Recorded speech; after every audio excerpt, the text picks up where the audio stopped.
ಟೀಕೆ ಮಾಡಿದ್ರು. ನೋಡಿ, ಈಗ ನನ್ನ ಕ್ಷೇತ್ರದಲ್ಲೇ ಇಬ್ಬರು ಹುಡುಗರು ಸತ್ತಿರ್ತಕ್ಕಂಥದ್ದು ನಮಗೆಲ್ಲ ಭಾಳ ನೋವಾಗಿದೆ ಆ ವಿಚಾರದಲ್ಲಿ.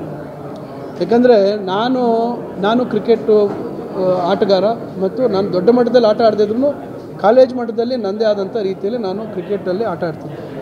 ಕ್ರಿಕೆಟ್ ಬಗ್ಗೆ ನನಗೂ ಭಾಳ ಪ್ರೇಮ ಮತ್ತು ಅಭಿಮಾನ, ಮತ್ತು ನಾನೊಬ್ಬ ಕ್ರಿಕೆಟಿಗ.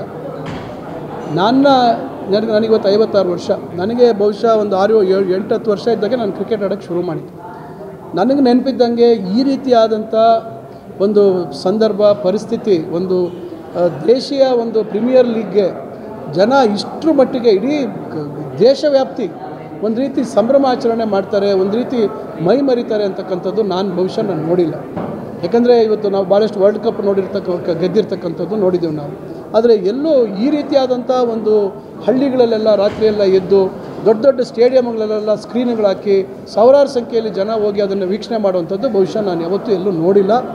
ಆದರೆ ಇದು ಆ ಒಂದು ಸಂಬಂಧಪಟ್ಟಂಥ RCB ಅವರು ಇರ್ಬೋದು, ಮ್ಯಾನೇಜ್ಮೆಂಟ್ ಇರ್ಬೋದು, ಮತ್ತು ಬೇರೆಯವರು ಈ ಹೊರಗೆ ಹೋಗ್ತಕ್ಕಂಥ ಆಟಗಾರರಿಗೆ ಬೇರೆ ಕಡೆ, ಯಾಕಂದರೆ ಆಪರೇಷನ್ ಸಿಂಧೂರಿಂದ ಒಂದು ವಾರ ಮುಂದೂಡಲ್ಪಟ್ಟಿತ್ತು.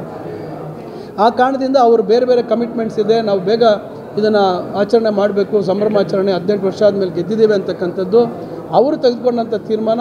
ಇವತ್ತು BJP ಅವರು, ನಾನು ಒಂದು ಕೇಳೋದು ಪ್ರಶ್ನೆ, ಎಷ್ಟು ಜನ BJP ನಾಯಕರು ಅವತ್ತು ಬೆಳಗ್ಗೆ ಟ್ವೀಟ್ ಮಾಡಿದ್ದಾರೆ, ಸರ್ಕಾರ ಓಪನ್ ಪ್ರೊಸೆಷನ್ಗೆ ಬಿಡ್ತಾ ಇಲ್ಲ, ಸರ್ಕಾರ ಕ್ರೀಡಾಪ್ರೇಮಿಗಳ ವಿರುದ್ಧ ಅಂಥೇಳಿ.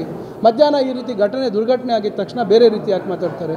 ಇವತ್ತು ಸರ್ಕಾರ ಕೂಡ ಭಾಳ ಜವಾಬ್ದಾರಿಯುತವಾಗಿ ಓಪನ್ ಇದರಲ್ಲಿ ಮತ್ತೊಂದು ಮಾಡೋದು ಕಷ್ಟ ಆಗುತ್ತೆ, ಕಂಟ್ರೋಲ್ ಮಾಡೋದು ಕಷ್ಟ ಆಗುತ್ತೆ. ಇವತ್ತು ನಾಳೆ ಏನೋ ಅನಾಹುತ ಆಗ್ಬೋದು ಅಂತಕ್ಕಂಥದ್ದು ಸರ್ಕಾರದ ಗಮನದಲ್ಲಿ ಇತ್ತು. ಆದರೆ ಚಿನ್ನಸ್ವಾಮಿ ಸ್ಟೇಡಿಯಂ ಹತ್ರ ನಡೆದಂಥದ್ದು ನಿಜವಾಗ್ಲೂ ನಂಬಕ್ಕೆ ಸಾಧ್ಯ ಆಗ್ತಾಯಿಲ್ಲ. ಯಾಕಂದರೆ ಭಾಳಷ್ಟು ಮ್ಯಾಚ್ಗಳಲ್ಲಿ ನಡೆದಿದೆ, ಭಾಳಷ್ಟು ಸಾವಿರಾರು ಜನ ಬಂದಿದ್ದಾರೆ. ಬಹುಶಃ ಒಂದು 5-6 ಮ್ಯಾಚಿಗೆ ಬರೋಷ್ಟು ಜನ ಬಹುಶಃ ಅಲ್ಲಿ ಸೇರಿರ್ತಕ್ಕಂಥದ್ದು ಆಗಿದೆ. ಈ ಸಂದರ್ಭದಲ್ಲಿ ಬಹುಶಃ ಯಾರೂ ನಿರೀಕ್ಷೆ ಮಾಡಿಲ್ಲ.